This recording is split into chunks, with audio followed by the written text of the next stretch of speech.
order.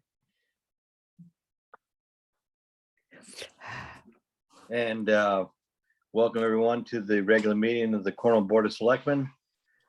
First thing on the agenda is approval of minutes of February 1st. Is there a motion to approve? I so move. Second? Second? Okay, any discussion? No. No? Okay, all in favor? Aye. Next communications, the only communication that I have is from the highway department. Some of our dirt roads have become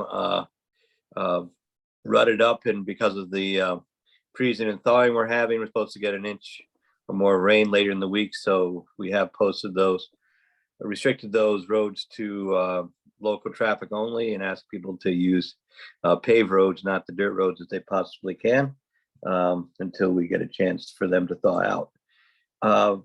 Any additions to the agenda? I did have one, Gordon. Okay. There was a communication from Jocelyn Eyre regarding a mini grant for housing. And I just, Okay. I don't, we can, we have a housing, maybe we can just make that a 5A, if that would be appropriate. Yeah, I thought we could, maybe we can cover that under item 5 for Yep. the housing plan follow-up would be fine. Yeah. Good. Okay. All right. So that's, I think we can cover that with what we've got at this point. And any other additions to the agenda? No. Okay. All right.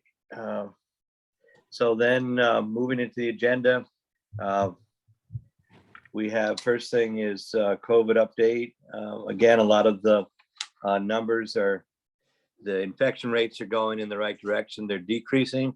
However, we are still seeing some cases locally. The hospitalizations are down, but we are there are still some cases that are occurring here in town. Again, we encourage people to stay with the vaccination program and masking in public places, and hopefully we'll see continuous progress on this. Anything else on COVID? No. Okay. Next we have primary care in Cornwall, and I believe we have a visitor. Or Janet, do you want to talk about primary care in Cornwall? I would love to. So there's two elements to this. One is through community health and wellness, and I'm thanking Joanne Bourgeois for joining us tonight. She's the CEO of the fabulous community health and wellness that serves our community so well. Joanne and I have been talking about an opportunity to bring it's called Betty, and it's a mobile healthcare unit. So it provides primary care. And I'll let Joanne talk to more of it because obviously she is quite expert in this. But we've been talking about how to bring more primary care and healthcare in general to Cornwall, since we have none. So Joanne, please, if you could share some of the ideas that we had discussed. Sure. Thank you, Janet. And thank you everyone for giving me some time on your agenda. It's nice to be here. I think what I'll do is just tell you briefly about our organization in case you don't know who we are or what we do. So as Janet said, we are a community health and wellness center. We have our primary location located in Torrington. We have another site in Winstead. And soon, hopefully this year, we're looking forward to potentially building our third site in the North Canaan. So as a federally qualified health center, the services that we provide are primary care, mental health services, and dental services. And our model is really based on a one-stop shop model in the centers that we have as our brick and mortar locations, where we try to place everything under one roof so that folks can easily access those services, potentially in the same day. And of course, as a federally federally qualified health center, while we take everyone regardless of ability to pay, our focus is also on vulnerable populations who may be at or below poverty level. And in general, the discussions we've been having with Janet and other folks in the Northwest corner is just how we can potentially help to contribute to primary care access in general, where we know it is a bit lacking, and in the next couple of years may reach a point through attrition where there is a lack of primary care access in the area. So currently, most of the folks that reside in the Northwest corner either come to see us in our Torrington or Winstead location. But as Janet mentioned, through the help of some grant funds, we were able to purchase Betty. The acronym stands for Bringing Exceptional Treatment to You. We know that the Northwest corner in particular has difficulty with transportation because there is not a robust infrastructure around that. And so our way of trying to help eliminate that barrier and give folks access to care was to purchase a mobile unit. It is actually a box truck ambulance that has been retrofitted to allow for primary care services to take place in the van. And I'll speak about some of the initiatives we've been doing in other areas of the Northwest corner with Betty. But it was a way for us to become mobile and bring services in areas where they may be lacking and difficult to access. Currently, we are in Sharon a couple of days a week. We are talking to folks in Canaan about an appropriate location of where we could potentially park the unit. And then Janet and I, as she has mentioned, have been talking about potentially coming to Cornwall. And again, this would be an interim measure to be able to provide some access where it is lacking until we get our center built. And then, of course, afterwards, if there is still a need, we can certainly consider continuing to use our mobile services for outreach into communities. So currently, Betty does provide primary care only in the mobile unit, but we are also looking to get it licensed to do mental health services as well, as we know that's also a big need. So in terms of Betty, that's kind of what we do. We communicate and we connect with communities that may be in need of primary care access. And Janet and I, again, have been speaking about what might be an appropriate location to come to Cornwall with Betty. The only thing we ask is that we have some access to a restroom. Basically, if patients need screening, urines, and things of that nature, we would want to have access to a restroom so that they can provide that to us, and then we can send those samples off to the lab. Pretty much everything else can be done in the back of the van as far as primary care goes. It's fully outfitted with all of the equipment that we need. In Sharon, for example, because of recently the cold weather, we have been allocated some space to take registration component of that indoors. And so Janet and I had also talked about a potential location to be able to hold during the winter months, perhaps folks waiting to come into the back of the mobile unit and also do some registration indoors and taking folks out of the elements during the cold months. So that's a very quick overview. Community health and wellness in general, we service about 6,000 unique patients between our locations, which equal about 30,000 visits per year for those services that we mentioned. In our Torrington location, we have also an on-site pharmacy and lab so that folks can easily get their prescriptions and lab work as they leave. So we do have a relationship with Quest that we can also utilize if we were to do mobile services in Cornwall. So that's a very high level, quick overview, and I'm happy to take any questions that you may have. Great. Well, I'd again like to thank you and Janet for considering Cornwall and having this happen. It's been, I think, 30 years since we've had a doctor's office in town, and I know a lot of places are struggling to provide this service. So again, thank you for coming. So I guess it sounds to me like it's sort of a walk-in clinic on wheels. Is that a lay person's overview of what you have? And you'd be able to come out on a regular basis, starting sometime in a month or so, or, you know, Mhm. yeah. Yes, that's what we're shooting for. Yeah, Yes. I guess my only concern is, you know, to have it roll. I mean, I think it's a wonderful idea, but I want to make sure that we publicize it enough so that it's used in things and people get in their ways, or, you know, whatever their patterns. And I just want to make sure we can have plenty of advance time to publicize it, so you do get people. So, and again, this would be similar to a walk-in clinic, even if you had a primary care doctor somewhere else and you had something that you needed immediate attention, because we know it's hard to get, it's increasingly hard to get appointments nowadays, and the wait times are longer. So this would, people, if they had something come up that didn't require the emergency room, they would be able just to walk in. And would they need to call a number or get an appointment, or how does that all? I'm just trying to figure Sure. out in my mind how that all fits together. Sure. So I can speak to that. So initially, just giving you some experience of what we've done so far, is it would be exactly that, a walk up.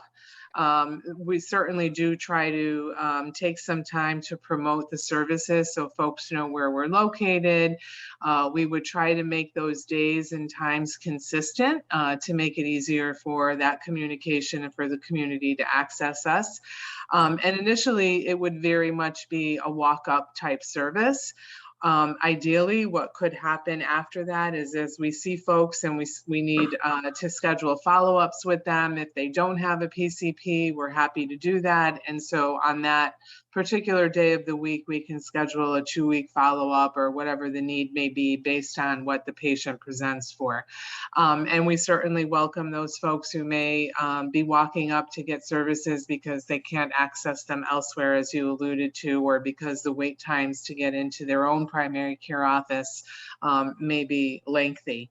I do want to stress, because there was some confusion when we started Mobily, that especially because the vehicle looks like an ambulance, that we are not an emergency type service. We're not an urgent care. Certainly we can evaluate and treat most of those issues. And if needed, we would refer them to an emergency room or to a necessary, appropriate next level of care.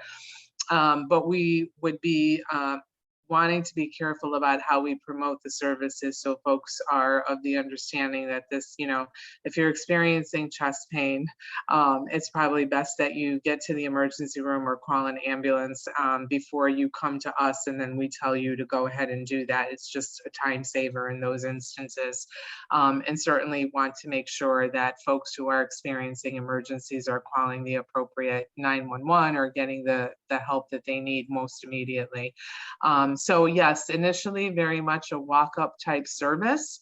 At some point, it does become scheduled visits if we find the need to schedule follow-ups for folks.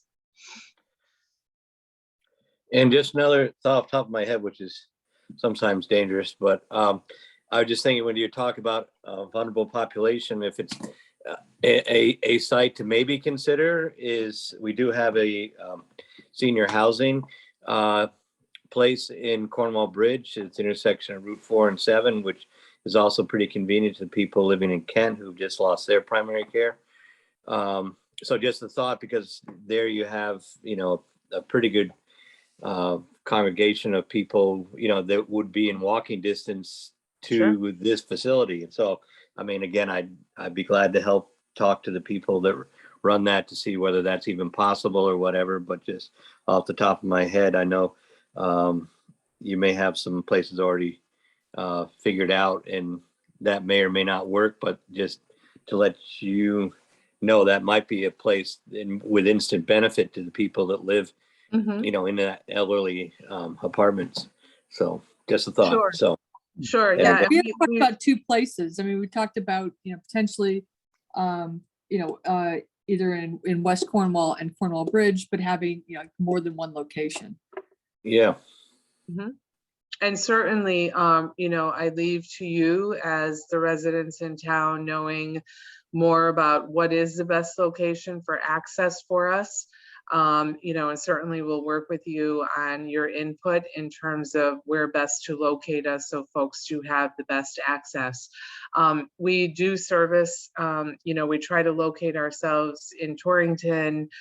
Charlotte Hungerford is also doing some community neighborhood clinics and focusing on the elderly housing complexes. What's been most beneficial is that while those folks may have primary care already, on the days that we're out there, we've actually helped to avert situations that can become dangerous clinically for folks. And if nothing else, that becomes a great benefit, especially in times that we're facing right now where folks are, concerned about leaving their house or might be concerned about going into a hospital emergency room. So we found that even a presence to avert clinical situations that may have turned into worse outcomes has been very beneficial. Yeah, I think I read today that one of the lingering impacts of COVID is going to be the what we call deferred care of people not getting, catching cancers that otherwise, 5 years ago we would have caught because everybody's on a regular basis. Now everybody's schedules of healthcare have gotten upended. So again, this is really timely, and I'm very grateful for your efforts to, go to the people and try to cut out, really address this crisis head on, because I know I've seen it play out. So whatever we can do to help you, we will do. And this network, and again, do you have any idea when this could start, or?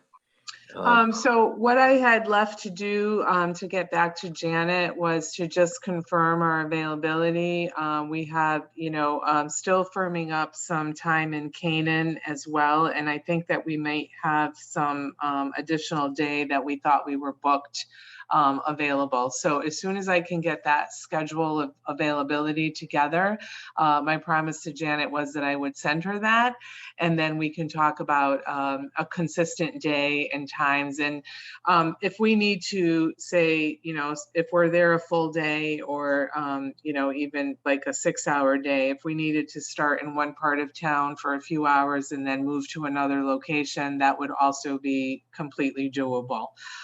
So I am just today got confirmation that we may be able to pull a day off of where we were going at a prior location. And Thursday, after this coming Thursday, we should have a better idea of availability, and I will share that with Janet. And then certainly we can work with you all on where best to go and what time of the day our access would be best served in the community. Yeah, we also talked about vaccinations, the availability of vaccinations, COVID testing. So it kind of makes all that stuff more available too. Right, and we just got an allotment of home test kits, and we're anticipating another allotment to come hopefully soon, though today we had gotten notice that there is a shortage. So hopefully we'll get what we had ordered and anticipated. So in addition to vaccine, which we have all 3 available, we can certainly do COVID testing, though we've seen the demand for that kind of die down over the last month or so. But certainly those services are available if we wanted to start with that, and then kind of work on and plan on how we promote the services to get the word out there. So whatever works for you all in the community, we're happy to be flexible and do what works best for you. Yeah, I like the idea. More than that. Yeah, especially if we can, maybe get it in both village settings at this point. Yeah. That's part of the problem and the blessings of Cornwall is we have, a bunch of different hamlets. But Janet, would you want me to check in with the people of Bonnybrook to see if that would work? That'd be great. Yeah. Again, I like the idea of doing that. Maybe a day there, day in West Cornwall. Or certainly. Even just to begin with, maybe even split up the day. Yeah. That might be the way to start. Yeah. Is just, get people in the swing of things. And then as you see demand, then, we can coordinate, John and I together to, if we need additional, hours or days or what have you, then we can, figure out how to make that happen too. Yep. Great. Yeah. And then So there's, and Joanna and I talked about this, there's also an APRN who has a mobile business, who we're talking to as well. And then there may be additional funding. There's just been, I'm going to get this wrong, I know it. It's the Center for Rural Health. Joanne, you know about this, I'm sure. It's a grant from, it was from the COG for advancement of rural health, and Leonardo Gio is the person in charge of that. So I've actually already spoken to him, and we're actually looking at grant opportunities as well. Yeah, So there's a lot of healthcare stuff going on, and it's, and we're happy every to bit of it partner with Lindsay. I actually just met with Oh, Leo. perfect. Came down to talk to us because he was also on a chamber meeting that I recently attended, and folks are really just interested in understanding what plans are for the Northwest corner. So met with Leo, had a great conversation with him. In his new role, he's very willing to help in any way that he can as the resource coordinator. So we had a good conversation, and certainly willing to partner with Lindsay in any way that would be helpful to the surrounding communities as well. Good. Well, I'm talking to Lindsay. That's the Lindsay Maloney is the APRN. I'm speaking with her on Friday. So after that conversation, I'll make sure to follow up with you, Joanne. Sounds good. Okay. Thank you so much. You're so very Great. welcome. We're happy to help. Thank you. Priscilla, do you have any comments, any thoughts on all this? I think it sounds great. Yeah, Appreciate all the work that Janet has put into this. Thank you very much. yeah. You might have a doctor's office within walking distance of your house. How about that? Pretty good stuff. That's good. great. Complaint from me. Okay, I know, very right? exciting. Okay, well, thank you both, and we'll get on this and try to get a schedule well publicized, and I'm sure there are people that will be very glad to have this. So Okay, great. Anyway. Well, thank you very much for your Thank you. welcoming, and I'll stay in touch with Janet, and I'll let you all get to your meetings. Thanks very much. perfect. Thank Okay, you. Thank you, Joanne. Bye-bye. Yep. Bye-bye. Okay. That was great. A little less, little less exciting is our contract with Mira for our garbage disposal. As frequent watchers probably know, there is a bit of another crisis happening in Connecticut as far as getting rid of garbage, municipal solid waste. I have been talking to some other towns that are part of Mira, which is our consortium that has been handling Cornwall's garbage for almost 30 years. And their incinerator in Hartford is scheduled to be shut down in June. So they have a proposed contract to for a locked-in price, which goes up a bit every year, to get rid of our garbage for a 5-year period by trucking it out of state, which seems to be, as there's no landfills permitted in the state of Connecticut, and there are no incinerators that have extra capacity. This seems to be the only option at this point. We have until the end of March to sign a contract. I did attend the head of Mira attended our COG meeting last week, and it was interesting to hear what he had to say, but there wasn't anything particularly new.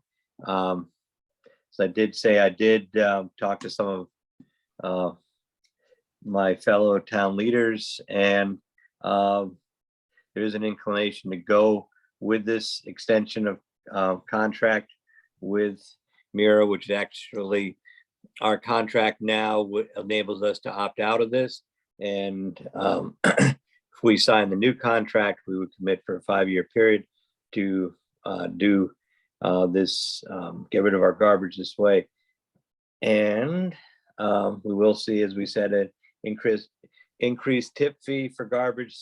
The good thing that Mira does do is it also does give us a place for our recyclables, which in its own way helps us keep the amount of garbage or the cost of getting rid of garbage is now about $100 a ton. It does not cost us anything at this point to get rid of all our recyclables. So the many tons that get diverted out of our waste stream by conscientious citizens and our hardworking crew at the transfer station, that saves us a lot of money over the course of the year. So we'd still have basically, and I did talk to Ted a bit about this, that it seems like this is the best way to guarantee that we have a place for our garbage and for our recyclables as those markets shift. And we don't want to find out on June 30th that we don't have a place to get rid of these. So it's very important that we do get something going. We don't have to decide tonight, but I just thought we should put this out there because I would like to have a sign off on this or figure this out, by our next meeting. So we sign off in the first part of March. I have talked to other towns. I think Salisbury has signed on to the agreement. They did look at they bid out some alternates, which were more expensive than this when they came back to use different trucking companies or different locations. So again, nobody likes to spend extra money, but unfortunately, it seems like that's what's in the cards for having a reliable situation. So are there any thoughts? I think Ted is on. Yes. So Janet. I'm just curious. So you said recyclables are included in this. Yes. So then is that included in that $100 per ton, or is that taken out? So what happens is that they don't charge us for our recyclables when they get delivered to the mirror facilities. And that's part of the contract that they commit to not charging us for our recyclables. There has been a bit of a glut of product on the international markets. So that's part of this whole thing. So that they do not charge us for recyclables. And the garbage itself is pegged at about $100 a ton. So we'll go up to about 100 and I think it's like 114 or 15 under this proposal. Are the recyclables actually recycled? I believe a lot of them are. I mean, I know there's an international problem with recycling plastic. So I can't speak for every soda bottle, but I know especially our paper goods and things go to mills, I believe in the Northeast, a lot of those, there's been a bit of resurgence in recycled product manufacturing. And I know our metals are separated out and we actually get some money for them. That's not delivered. The big metal box is trucked out privately to a scrapyard in Waterbury. So that all gets put onto the metal market. So I'm pretty sure most of the stuff does. Before we sign anything, like what exactly is going to happen to everything, at least to the extent that we can find out. Right. Whether the glass is, if they're going to take it off and just chuck it, in the ocean, that's not going to. No, I think they would get in huge trouble if they did that scenario. But I will ask. I think that's a fair question. I will ask for an update on markets for that. Ted, do you have any comments or insight on that question? Well, I fixed my glasses. Yeah, we don't really know where our garbage is actually going to be delivered to. I would like to know that too, but we don't have the destination yet where that's going. Yeah. The recyclables will still be recycled at a Mira plant because two places that they go to. One is the Mira facility for the MSW. That is the burning plant. That is shut down. The other one where it gets sorted out and goes to commodity markets, if you will, that will continue operation that I'm aware of. Okay. Yeah, I would just like them to, they should be able to say, we'll take glass here, we'll take plastic here, we'll take, and here's what's going to happen to it. I mean, it seems like a reasonable question to be able to answer. Yeah, that will continue as it is right now.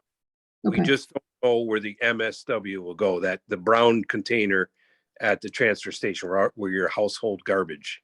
We're Okay. not where that destination is going to be, but it by no means, as far as I know, is going to be anywhere near the ocean. We've had destinations of Ohio, West Virginia, Pennsylvania, but concrete, we don't know that yet.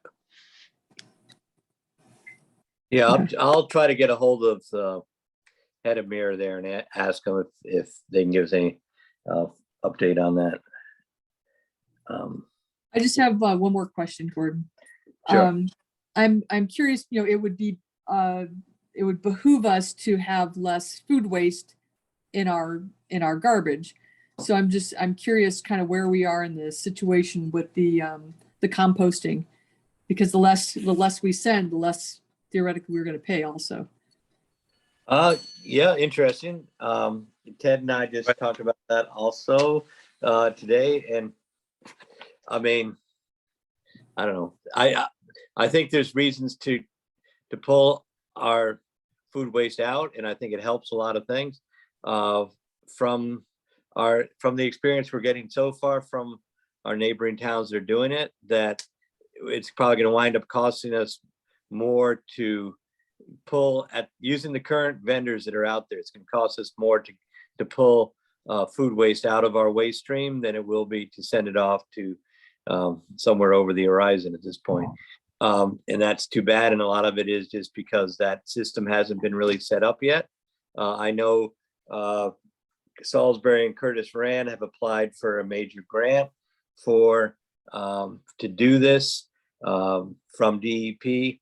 So hopefully, and again, we're in touch with our regional neighbors on trying to get in on something, the most efficient way to do it. But I believe we've seen also Ted just handed me a piece of paper today, which I haven't really comprehended yet, but it sounds like the cost of the service that other towns are using has also seen a huge increase in price for composting stuff. I know the town of Litchfield apparently also has a program. So again, we haven't nailed down where we're at with that, but we're looking at what the experiences of our bigger neighbors are that are doing these programs and talking to people about trying to get something going regionally. I think at this point, it doesn't sound like at the present time that this will cost us less money. It will actually cost us more money to do it than it would be just to truck it away at this point. So I think that's partly because we're at the beginning stages of this. And of course, whenever you bring on a program to start, it's going to cost you more than when you work out the bugs. But any update on that, Ted? You've been talking to other towns and things. Yeah, I haven't contacted Litchfield yet, but I've been in touch with Sharon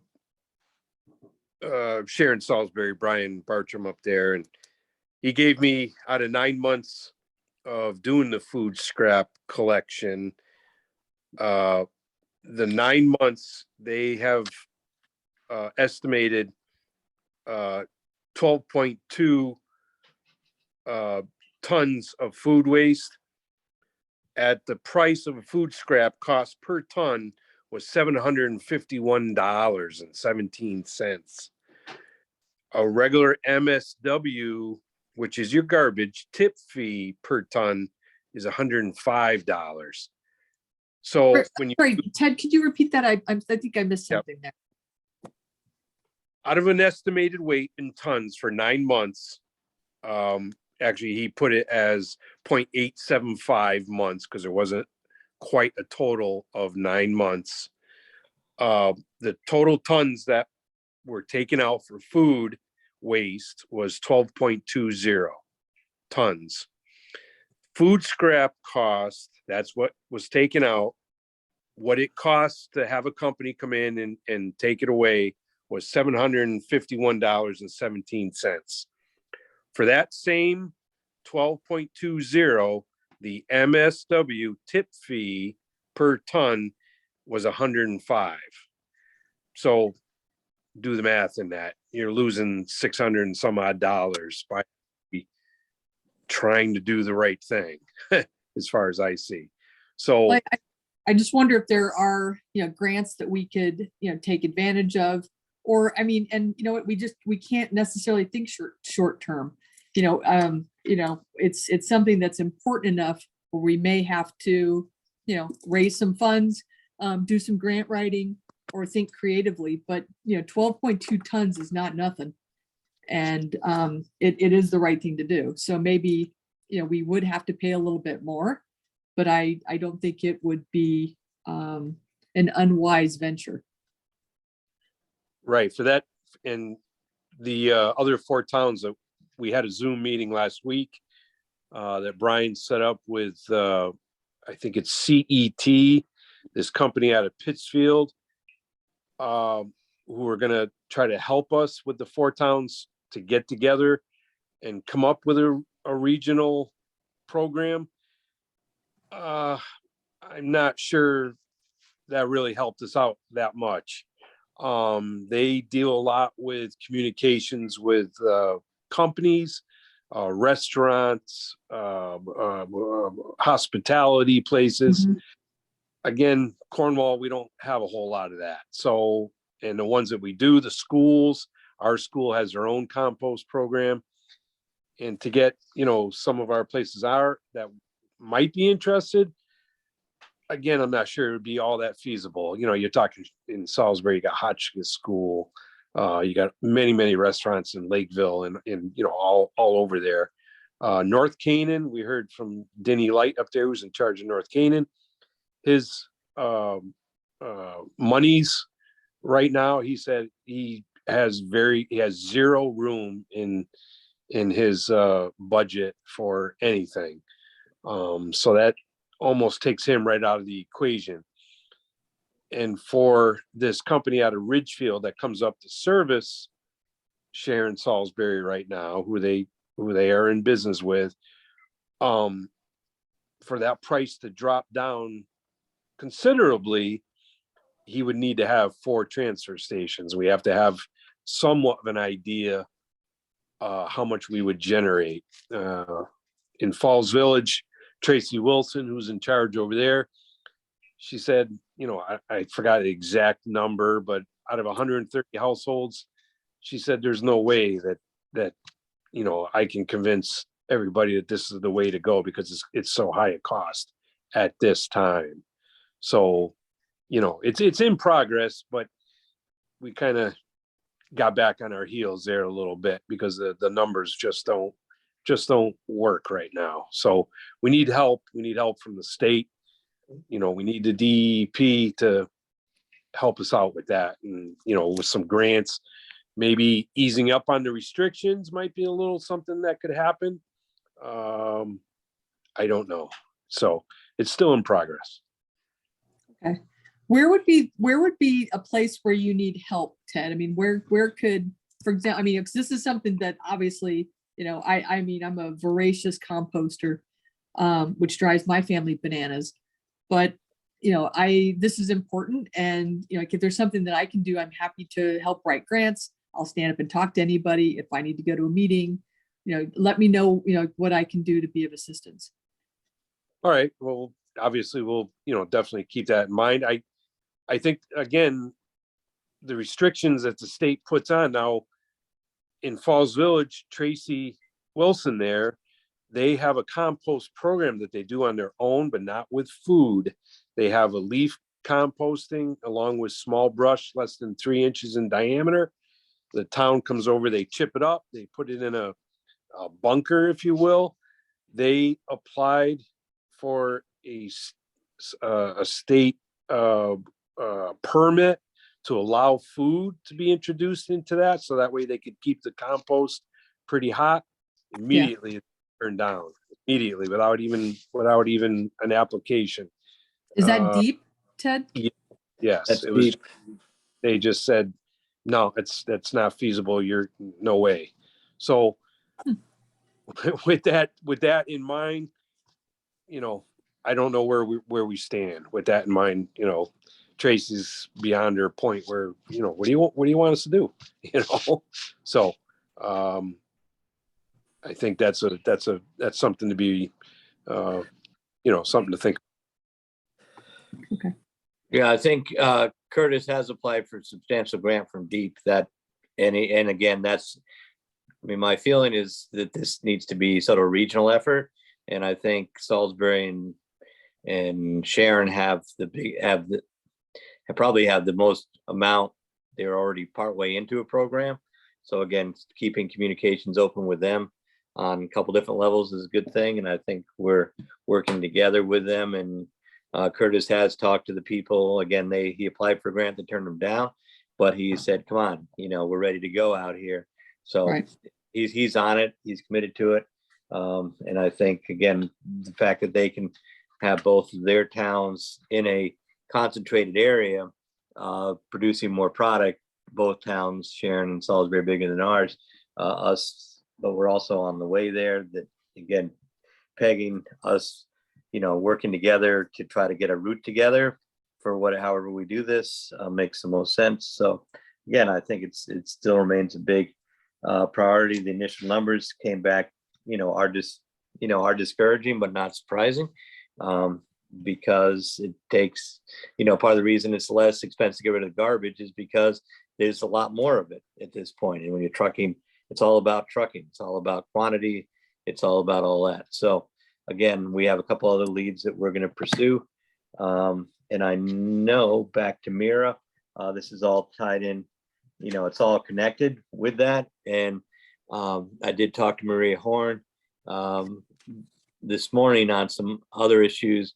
And she said there is a working group in the legislature, bipartisan working group, to look at the mirror thing to see if there's not a solution there to the long-term issues. And I laid out to her at least my perspective on how there may be an opportunity to try to work on a statewide basis on this, especially if there are some federal infrastructure funds that are coming up.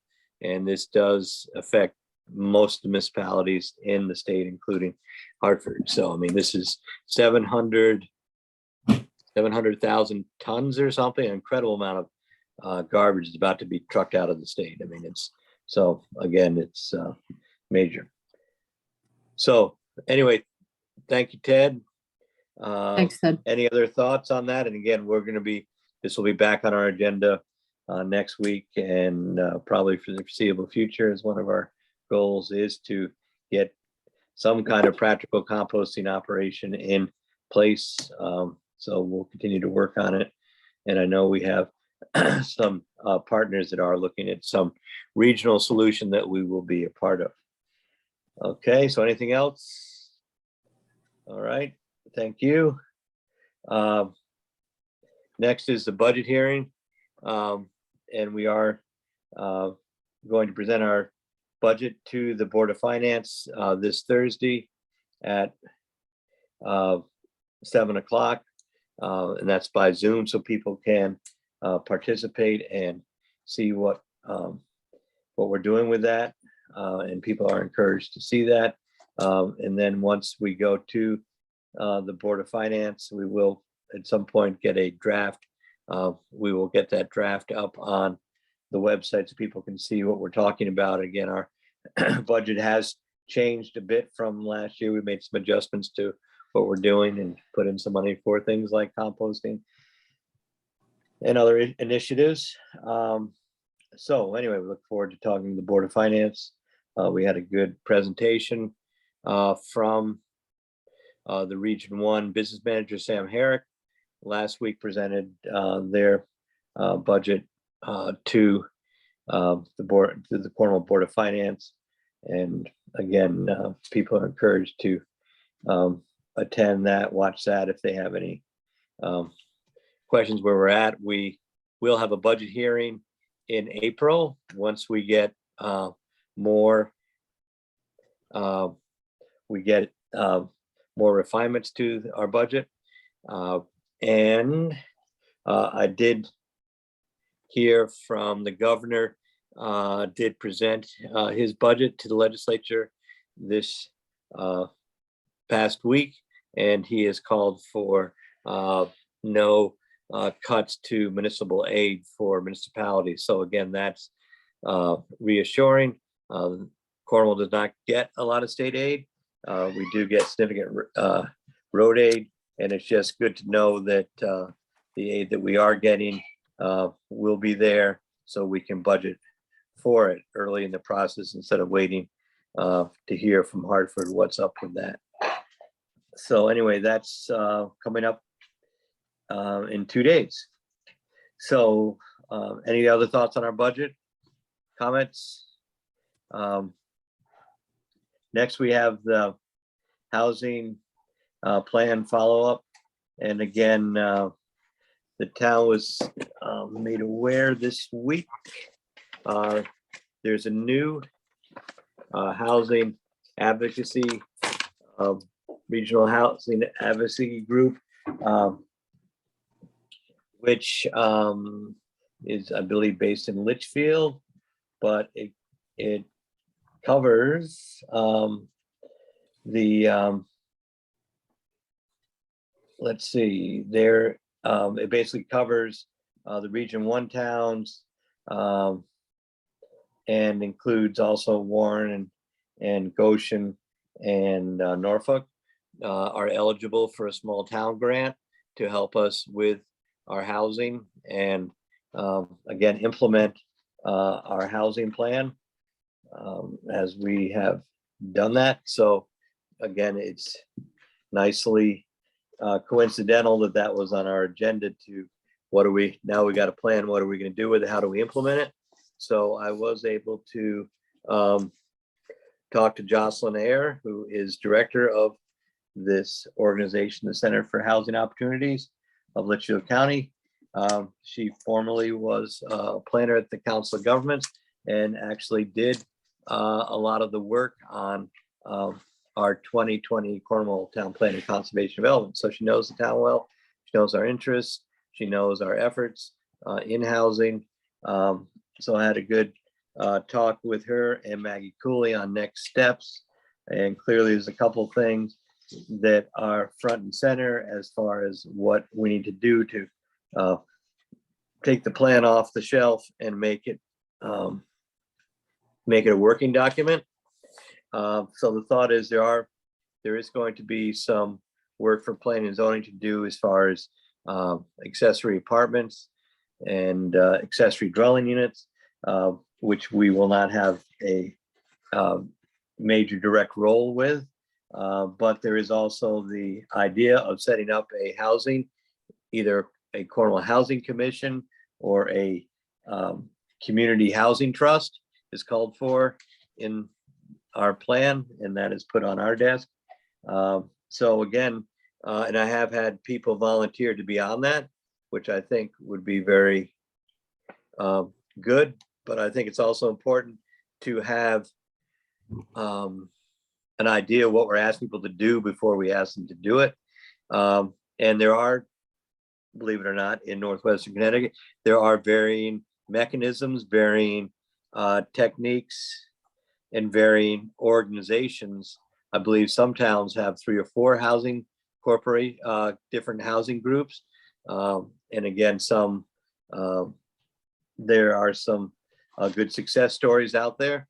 So I guess having talked to Jocelyn and Maggie, I think what makes sense to me, and again, we don't have to act on this tonight as far as setting something up, but to get a study group to look at the structure, what we're looking at is having a housing advocacy group, but also having a community housing trust, which would be able to apply for grants, fundraise, have a micro loan program for people. Other towns have this, and also have a housing advocate, a person that's familiar with Cornwall housing or lack of housing, and knows if people do need rents where there may be some available. Hopefully there will be some available in the future. So those are all things that need to be decided and can't really be done by us at a quick 15 minutes at a selectmen's meeting. So what I would like to do, and I have talked to Jocelyn about this, who said she could attend a meeting if we appointed a study group, and she would be glad to attend that meetings of that group, and then that group can research what has worked well for other places and start and give this board some structural suggestions on how to proceed. And to me, that's similar to what we did with the Economic Development Committee. There was like a study group, like where should this go? And so the group met for several months and then came back to the selectmen, and then we called a town meeting, which may or may not be necessary in this case, but if they came back to us having dug into it in more detail than us going off and say, hey, this is what you're going to be doing. So that's sort of where we're at. So again, if we applied for this grant, which again, we're eligible for, and it's 100% grant, that would give a study group some technical resources that they may need to come up with that structure and advance that particular project. So I guess that's, in the short term, what I'd like to see us do is have the board authorize me to work with Maggie Cooley and apply for a grant to work on implementation of this housing plan, specifically about setting up either a housing committee or a housing advocacy or a housing trust. So that's sort of where we got to this week. And again, we're fairly flexible, I'm told, on being able to, push this forward with that grant, which would be for $5,000. So that's a lot for me. So Janet, Priscilla, do you have any questions on that before we move into some sort of motion to apply for a grant? I think it's very important. Housing is, I'm in real estate. I've heard that. I've heard that too. There are currently only 8 listings in Cornwall, and only one is under 500 by $5,000, and that's a new one that I put up today. I mean, when I started out in this business, we would have 30 to 40 homes available for sale, and a bunch of them were under $500,000, which is where most local people would like something under 3. Doesn't exist. I think whatever you can do working towards housing and implementing it. I mean, I think we need a new Cougarman Village. I don't know. I just think we need a lot more money aimed at attracting real people to Cornwall, not the weekenders, although I started out as a weekender. Yeah, we welcome everyone. We need everyone. And I think Priscilla has some,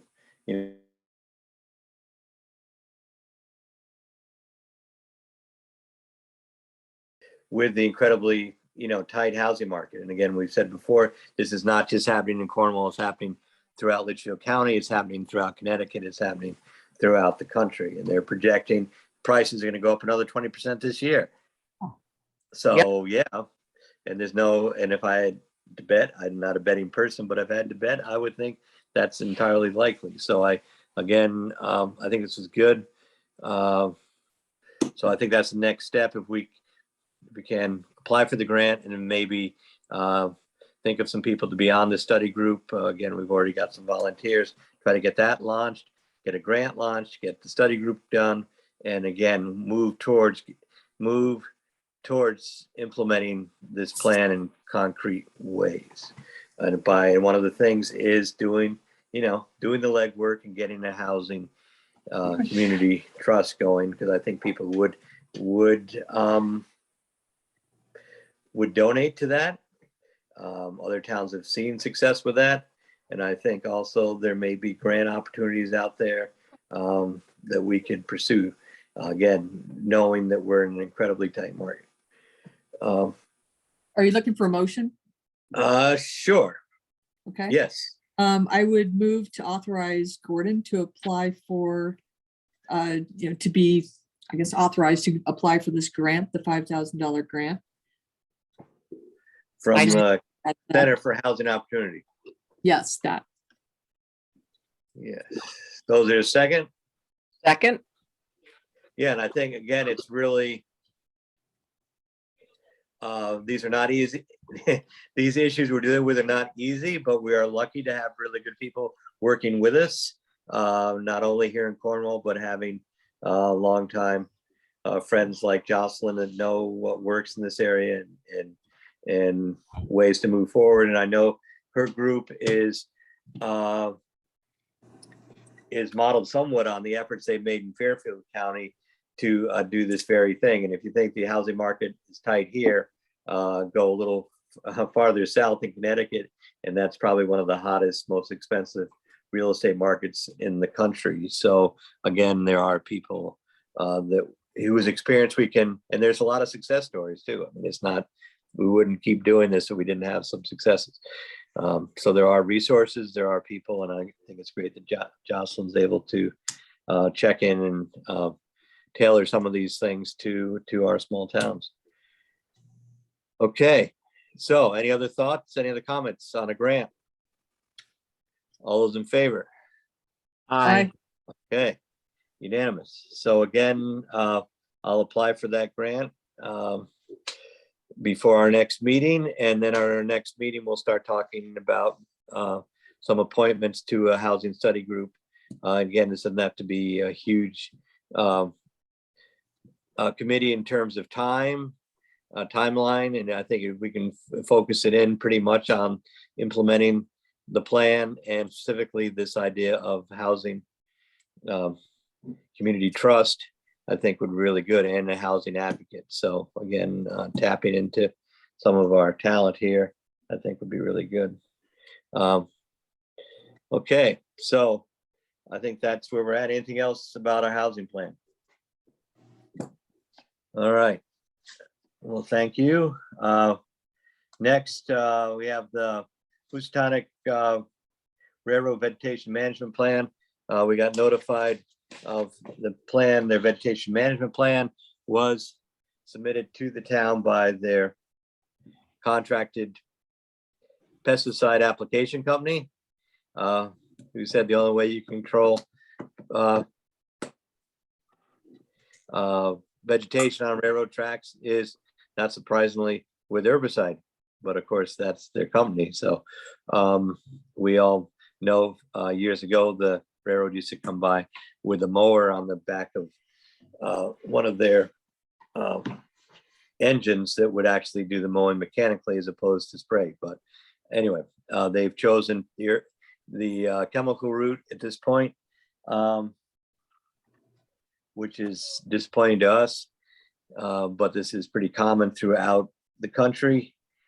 And I did, as in their letter, they thought of, they're going to potentially start spraying by March 1st. Usually they wait for a more optimum time of year, and the ground still may be frozen in March 1st. But anyway, they want to get permission, which again, we do not have the right to give them permission or deny them permission.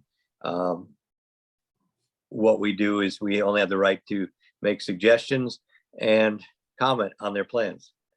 So my comments are not new, but I think what I would like to do again is write them back as soon as possible and make 2 points. One, that the town did have conversations with the state of Connecticut DOT, who does, after all, own the tracks.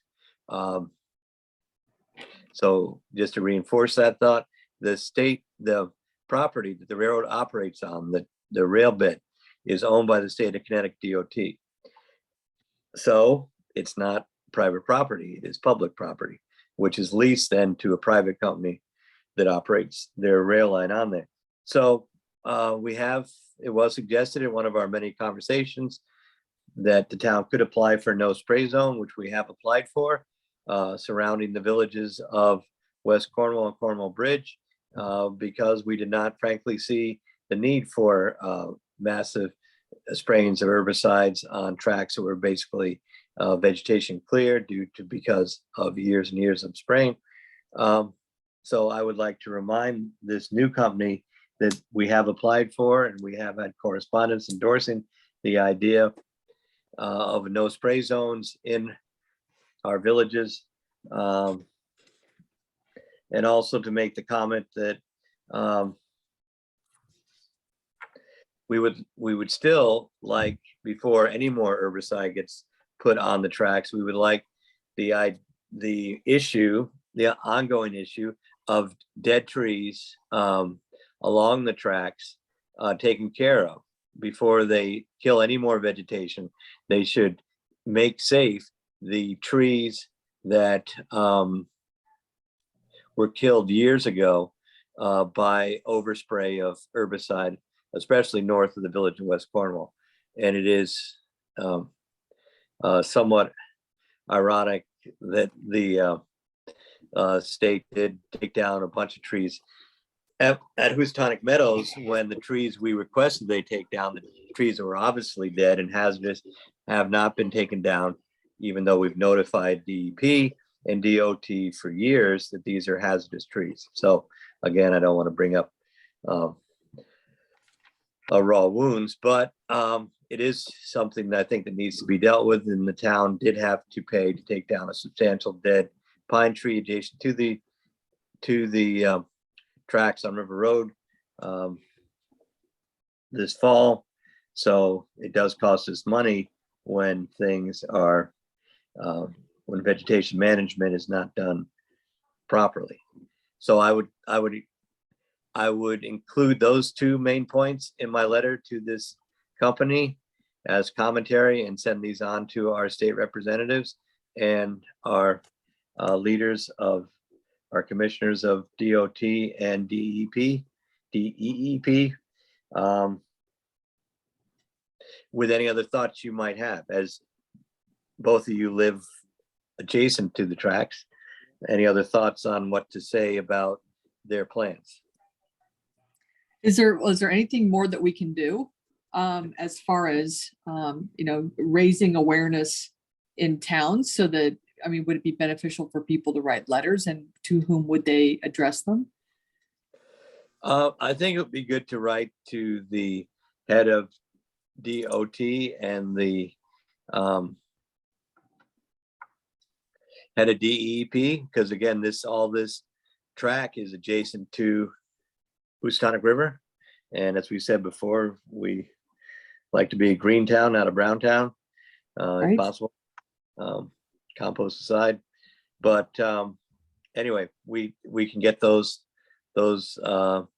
names, and as again, to our hardworking state representatives that do a great job for us, but again, need to be reminded that this issue is still out there, and we do our best. But those are all worthwhile people to contact.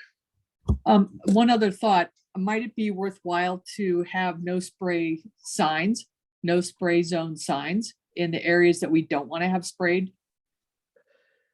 To raise awareness, in the village, and potentially remind the folks that are going by with their giant jugs of whatever the heck, that they're not supposed to do that there. We would prefer they not do that there. Yeah, I think if people want to put signs on their property, they can do that. Okay. We can't put signage on state property or stuff that's not ours, but if people want to put out positive message there about not spraying residential zones where there are pets and kids and residents, people's houses, people's wells, all those Like good a things. campaign right now. Okay. I got this. Okay. You Okay. got this. Okay. I got, oh yes. All right. Any other thoughts on that, Priscilla? I agree with everything that's been said. Okay. All right. So let's, in there, we have, the next item is the Northwest COG meeting. Last week, we had a interesting meeting, which I've talked about. Is we did have the head of Mira come and present where they're at. And we also did have an interesting discussion from the Office of Policy Management, which is a state agency that deals with municipal grants and interesting opportunities.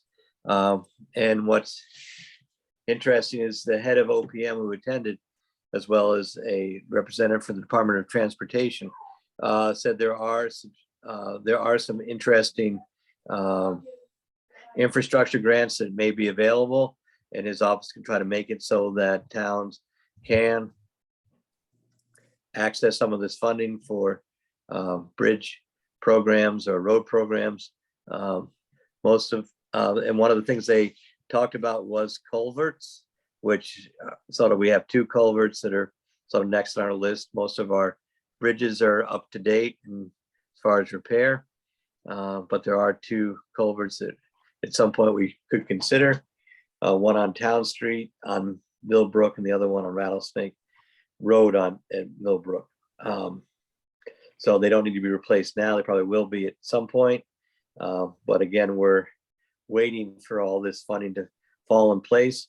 The other thing that was interesting they did mention was that they are doing substantial funding of what they call safe streets, which is sort of multi-modal transportation, especially making areas more pedestrian and bike friendly, which has caught my attention as we have talked about, pedestrian issues in Cornwall Bridge in West Cornwall. And as we do now are part of the West New England Greenway and are putting up signs. Also at the COG meeting, there was talk of the signs for the bike route that's coming up through on Route 7 and then goes into West Cornwall and Upriver Road. So that may be an opportunity to watch. That's just something that's out there from, again, those meetings are interesting, and we'll be keeping in touch with that as some possible opportunities, for grants dealing with transportation. So that's what happened at the COG meeting. Again, a lot of interesting issues coming up. Next, we have appointments. I think we just had one at this point, and that is Barbara Walkowitz has volunteered to be on the Board of Assessment Appeals. So we need people there. So I would make and I believe I sent you her letter, and she promised to talk to Don Bardot, who has retired as longtime chair of the Zoning Board of Appeals. She knows him well, they're neighbors in Cornwall Village. So she plans to go over to talk to Don to get the benefit of his experience on that board. But I think Barbara would be a good addition. So I'll make that motion to appoint Barbara to the Zoning Board of Appeals. Is there a second? Priscilla seconds. Any discussion? No. No? Okay, all those in favor? Aye. Okay. Next, we have tax refund. I believe we have a recommendation. I believe it was $700 or something. John, what was the right dollar amount for that?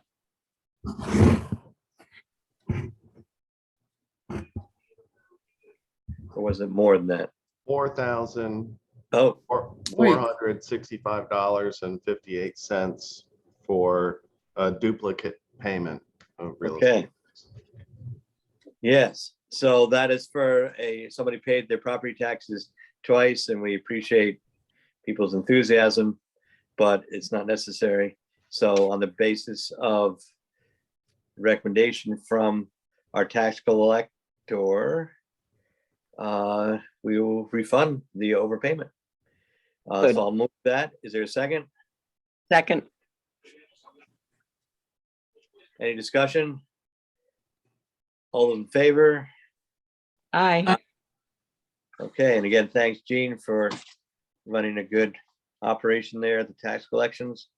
And I believe that's all we have at this point, other than public comment. So we have an audience tonight. Is there any public comments to be made? And I can't see them, so John, can you? There was one question sent over the chat. Do we know what type of pesticides that they use? Yes, that is, if we find out who wants to know, that the application is, the vegetation management plan is at our office, so we can, I do not know the answer to that off the top of my head, but we can certainly give a copy of that to people. And in fact, we can even put that plan up on the website, might be a good idea, so people know what's going on with this. And I have seen in years past them actually listing the sprays that they are using, but that is a good question. And if they are not listing what they're spraying, I will ask them to list what they are actually going to spray. Okay. So you will post that? Yeah. Good. Yeah. Thank We'll put that out there as a little. So Could you also sidebar. post the no spray zone? Yeah, we'll try to dig out those maps, and maybe we'll make a little cache of information and put out there our request letters and the answer back. I mean, they didn't say yes, absolutely, you've got this, but they said yes, that's a good suggestion. So it was like half a loaf. But anyway, at least it's half. So anyway, we'll try to get a little update on railroad spraying on the web. Okay, any other comments? And again, let's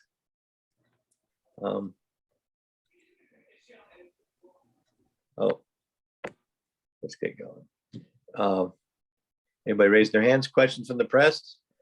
Yes, sir. Now that you mentioned the press, could you Yes, tell me press. the name of, tell me the name of that housing organization that Jocelyn is with? I didn't catch the name of it. Yes, this is the Center for Housing Opportunity / Litchfield County. It's in conjunction with the Foundation for Community Health. Okay, And that's good. And that's the grant would be coming from the Foundation for Community Health. I think they have several sources of funding, and what we can do is we can send you this mini grant program information, 2-page thing, and Okay. with that it includes Jocelyn's contact information, so we can send that to you free of charge. Oh, that's so nice. Isn't that great? Uh-huh. Okay, thank you. Uh-huh. All right, any other questions from the press, from the citizens? Comments? Okay, anyway, thank you all for attending. And you see, we are busy, but it's exciting to have some initiatives moving forward, and especially the idea of getting mobile healthcare to Cornwall, I think really sets a nice tone of things. So anyway, very good. All right, thank you all. See you soon. Good Take night. care. Good night.